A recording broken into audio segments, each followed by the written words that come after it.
Standard है मास, length, time, current, quantity, जो भी हमारे 7 फंडामेंटल थे उनमें से हम मोटा मोटा फिलहाल 4 छांट लेते हैं, मास, लेंथ, टाइम और चौथी करंट। चौथी की भी बहुत कम ज़रूरत पड़ेगी, मेन 3 की पड़ेगी। तो अगर हम बाकी के सारे डेराइव्ड यूनिट्स को इन्हीं के रिलेशन में रिप्रेजेंट करते रहें कुछ बेसिस की पावर्स की फॉर्म बना के, जैसे अभी पता चलेगा, हम उन्हें कहते हैं डायमेंशन एनालिसिस।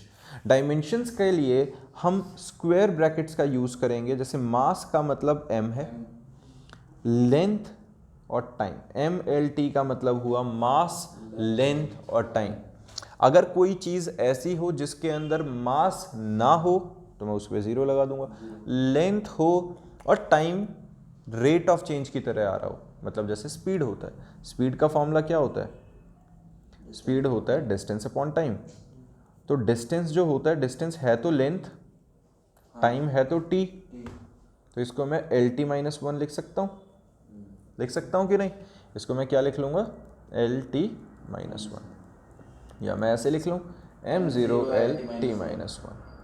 ये हमारे पास स्पीड का या वेलोसिटी का डायमेंशन फॉर्मूला आ गया। क्लियर है? बहुत आसान है। अब इससे यूनिट कैसे निकलेगी? देखो, मास की तो कोई पावर है नहीं, तो मास को तो हटा ही दो। लेंथ होता है मीटर में, टाइम होता है सेकंड में, मीटर पर सेकंड, खत्म, यूनिट निकल गई इसकी। ठीक है, बात समझ में आ गई है? ऐसे ही अगर मैं एक्सेलरेशन निकालूं, एक्सेलरेशन होता है change in velocity upon time taken, v - u/t या v2 - v1/t। तो अल्टीमेटली स्पीड में से स्पीड माइनस या वेलोसिटी में से वेलोसिटी माइनस होएगी, तो रहेगी तो वेलोसिटी ही,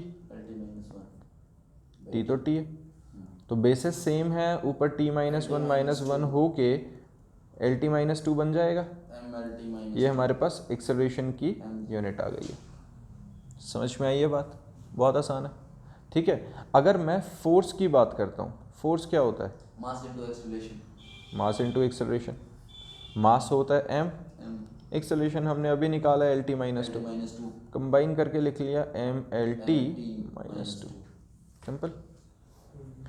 कोई फॉर्मूला लगा लो तुम, दुनिया का कोई फॉर्मूला। अब मैं देखो, इससे अगर जो मैं कहता हूँ कि मेरे को इससे डिराइव्ड यूनिट निकालिए डायमेंशन से, तो यूनिट कैसे निकलेगी? m आएगी kg, L आएगा मीटर, T आएगा सेकेंड स्क्वायर। तो ये क्या आ गई है? ये फोर्स की यूनिट आ गई है। ये सीजीएस में होगा सर? ये MKS में निकाली है मैंने। अगर मेरे को CGS में निकालनी है तो ग्राम सेंटीमीटर पर सेकंड स्क्वायर कर दो, केजी की जगह ग्राम, मास की जगह सेंटीमीटर, ये MKS है। और हम MKS ही यूज करते हैं। हम हमेशा SI यूनिट में 99% MKS यूज़ कर रहे होते हैं, फिर उसके बाद CGS कर रहे होते हैं। ठीक है, वो डिपेंड करता है कहाँ पे क्या करना है। और इससे ज़्यादा भी क्वेश्चन पूछ रहे हैं। बहुत कुछ आएंगे, अभी रुक जाओ। ठीक है, तो ये बात समझ में आई है कि डायमेंशन फॉर्मूला निकलता कैसे, किस तरीके से निकलता है। अगर मैं किसी फॉर्मूला की बात करूँ, कुछ और बताओ, जैसे वर्क डन निकाल लो, मान लो मैं वर्क का फॉर्मूला करता हूँ। वर्क क्या होता था? Force into displacement. फोर्स क्या होता है? MLT - 2, हमने अभी निकाला था। डिस्टेंस होता है हमारा L, ये डिस्प्लेसमेंट, तो ये बन गया ML/T - 2। बात समझ में आया? सिंपल है, ये डायमेंशन निकल गया। तो किसी भी चीज़ का, ये ज़रूरी नहीं है सिर्फ इसका, इवन तुम किसी और का निकाल के देखो। एनर्जी का निकालते हैं, एनर्जी का होता है mgh। m क्या होता है भाई? मास। अब इसमें हाफ है वो भी बताता हूँ। m मास, g क्या होता है? Acceleration due to gravity. g, अब g acceleration due to gravity है तो एक्सेलरेशन ही हुआ, इसका डायमेंशन LT - 2। और h होती है हाइट, हाइट मतलब लेंथ, है ना? तो ये क्या बनेगा? ML/T - 2। एक मज़े की बात, ये और ये वर्क और एनर्जी के डायमेंशन सेम है, याद हो तो इनकी यूनिट भी सेम थी। वर्क को भी हम जूल में रिप्रेजेंट करते हैं, एनर्जी को भी जूल में रिप्रेजेंट करते हैं, क्योंकि the amount of energy is straight away converted into work done, और work done can be straight away converted into energy, है ना? तो सीधा से इनका डायमेंशन भी सेम है। ये तो मैंने पोटेंशियल एनर्जी कही थी। अब अगर मैं काइनेटिक एनर्जी की बात करूँ तो हाफ mv² होता है। ये तो जो हाफ है ये तो कांस्टेंट है, इसका तो कोई डायमेंशन होता ही नहीं है। कांस्टेंट भी दो तरह के होते हैं, एक डायमेंशन लेस कांस्टेंट, एक डायमेंशन के साथ कांस्टेंट। ये जो नंबर्स होते हैं ये डायमेंशन लेस कांस्टेंट है, इनका कोई डायमेंशन नहीं है, इनकी डिपेंडेंसी नहीं है किसी भी मास, लेंथ या टाइम पे, ये बिल्कुल इंडिपेंडेंट है, इंडिविजुअल है। तो इनके डायमेंशंस को हम कंसीडर नहीं करते, ये हट गया, डायमेंशन था ही नहीं। मास का था m, और वेलोसिटी क्या होता है? LT - 1 की स्क्वायर, क्योंकि वेलोसिटी का स्क्वायर था। क्या बन गया? ML/2 T-2। बात समझ में आई है? देखो ज़रा, चाहे पोटेंशियल एनर्जी है, चाहे काइनेटिक एनर्जी है, चाहे वर्क डन है, सबका डायमेंशन सेम आ गया। क्लियर बात है? इस तरीके से तुम किसी भी फॉर्मूला के बेसिस पे डायमेंशन निकाल सकते हो और इन्हीं से यूनिट निकाल सकते हो, kg मीटर स्क्वायर पर सेकेंड स्क्वायर। समझ रहे हो? और ये किसके इक्वल होगा? जूल के इक्वल। जूल से छोटी यूनिट कौन सी होती है? अर्ज। अर्ज किसके इक्वल होगा? ग्राम सेंटीमीटर स्क्वायर पर सेकेंड स्क्वायर।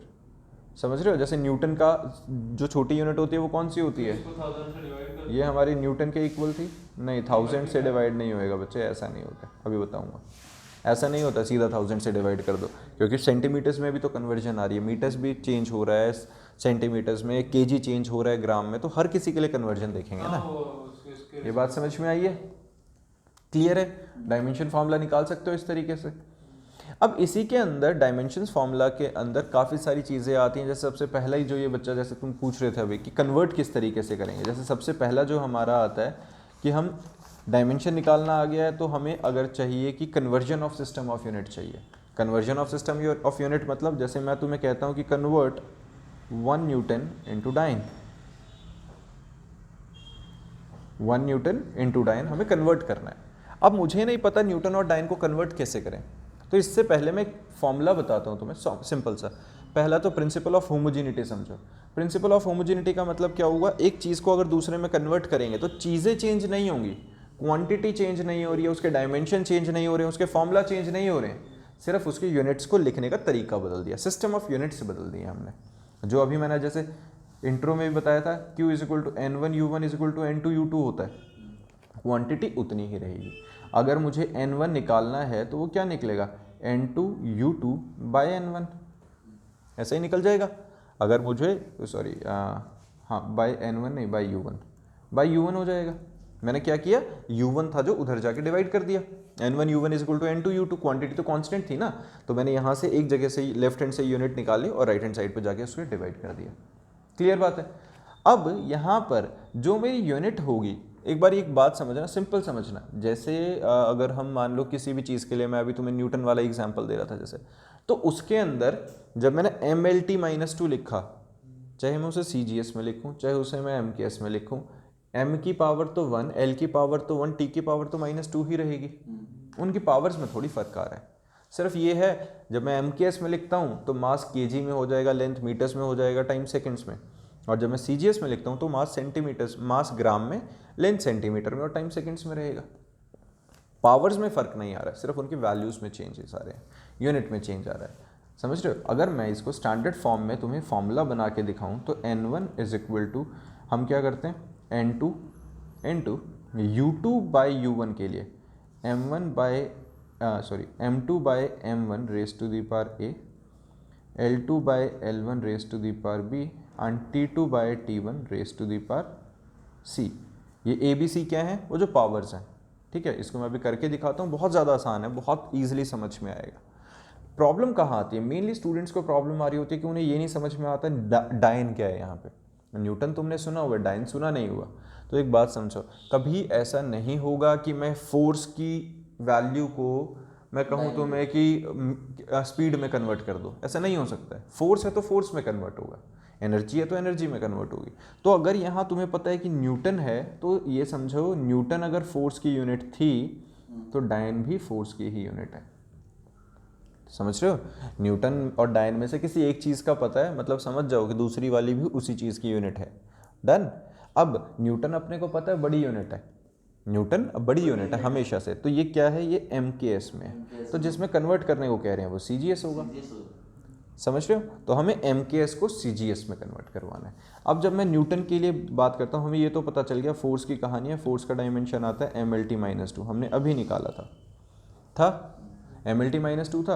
अगर हम इनकी पावर्स की बात करें, मान लो मैं ABC की पावर के हिसाब से देखूं तो M की पावर को मैं A मान लेता हूं, L की पावर को मैं B मान लेता हूं और T की पावर को मैं C मान लेता हूं। तो ABC की वैल्यू 1, 1 और -2 आ गई।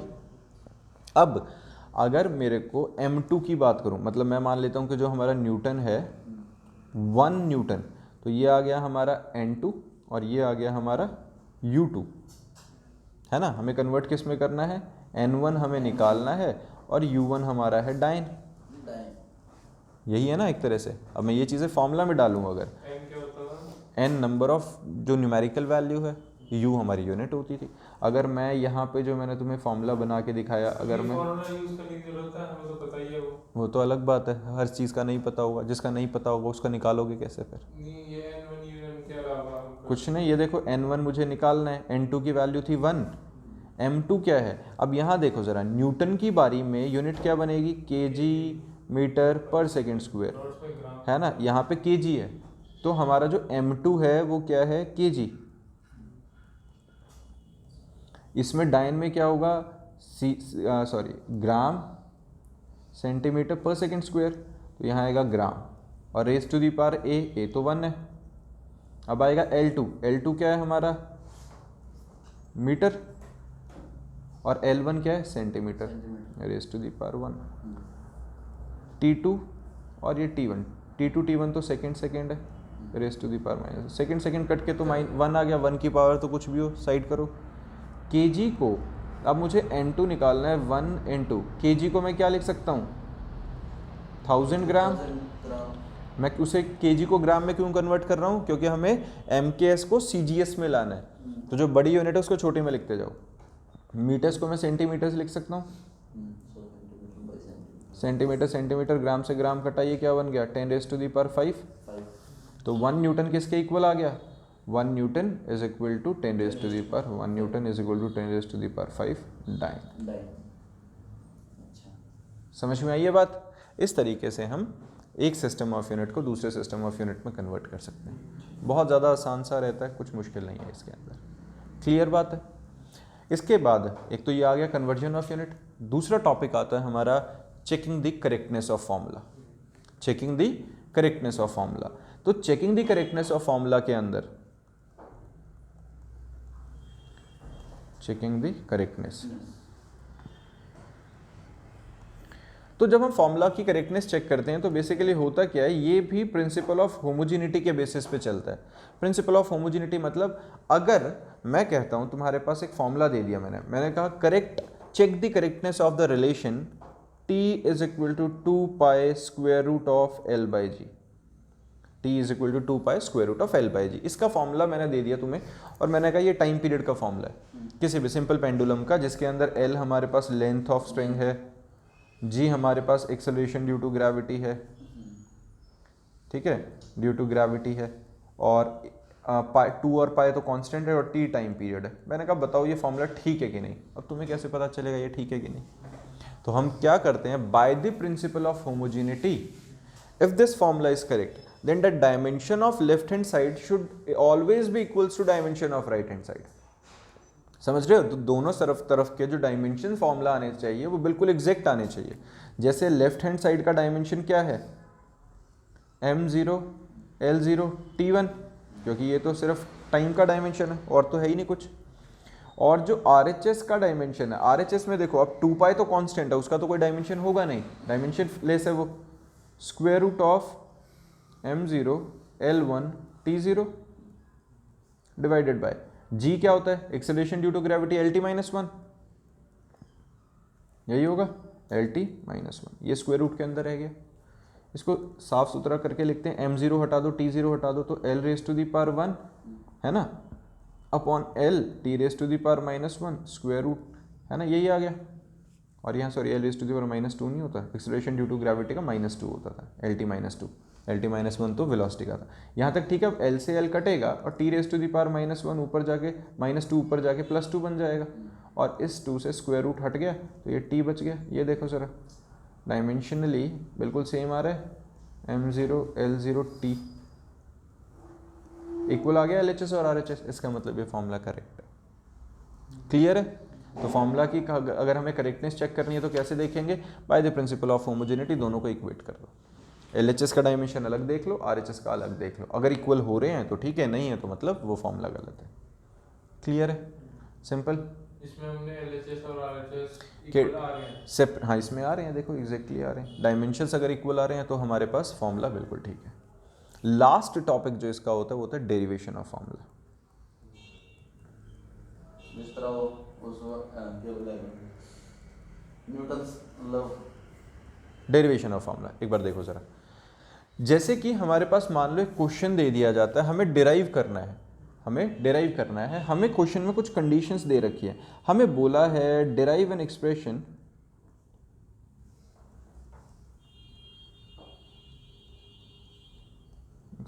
For time period,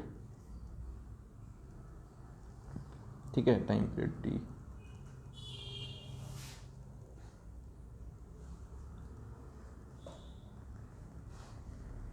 of a simple pendulum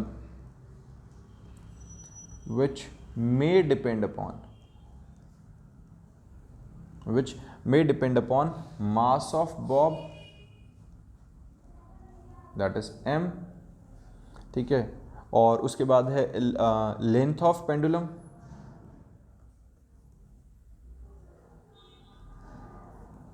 l, and acceleration due to gravity, इसको हमने g मान लिया। भाई वो हमने कहा कि इन चीज़ों पे वो डिपेंड कर रहा है, तो इसका हमें एक्सप्रेशन टाइम पीरियड का हमें डिराइव करना है। ये नहीं बताया कि डिपेंड कैसे कर रहा है, बस इन्होंने बताया है कि time period may depend upon mass of the Bob, length of the pendulum और एक्सेलरेशन ड्यू टू ग्रेविटी। जब हम सॉल्यूशन स्टार्ट करते हैं तो देखो ज़रा, इसके अंदर हम क्या करेंगे,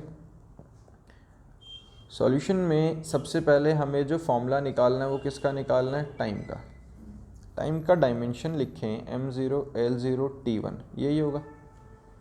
अगर हम किसी चीज़ का फॉर्मूला बनाना चाहते हैं, फॉर्मूला देखना चाहते हैं, वो फॉर्मूला सिर्फ तब ठीक होगा अगर bye the principle of homogeneity दोनों तरफ का डायमेंशन सेम होगा। LHS का डायमेंशन हमें मिल गया।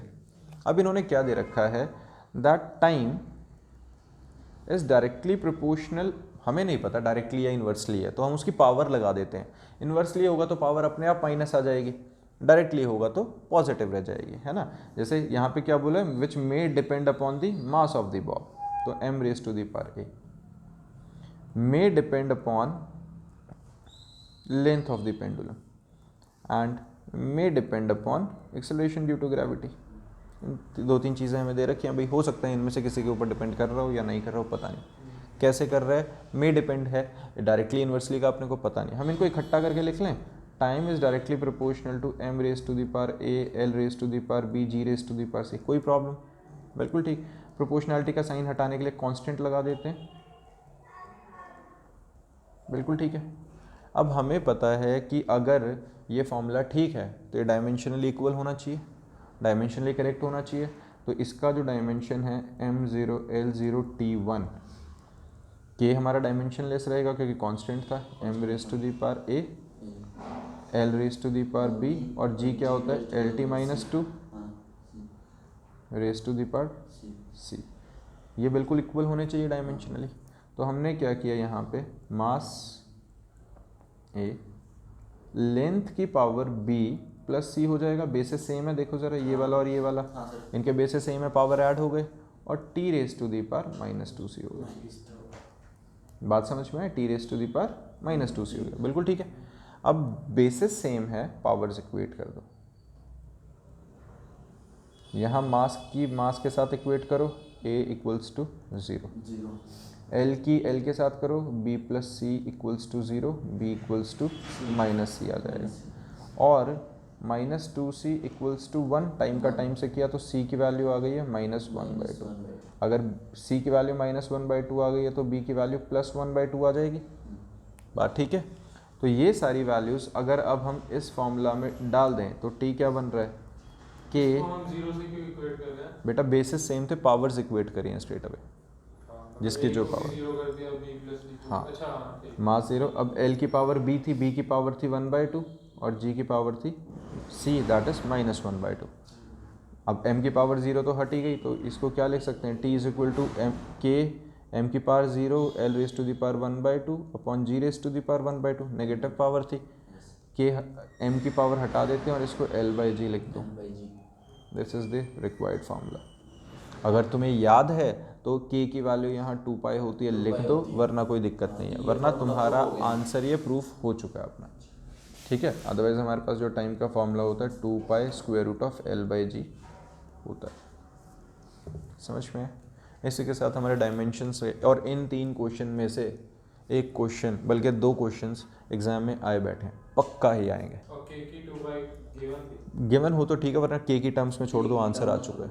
कांस्टेंट था नहीं वो बाद में। ठीक है, चलो बात बंद कर दो बच्चे, करना बंद करना, साहिल बंद कर। पहला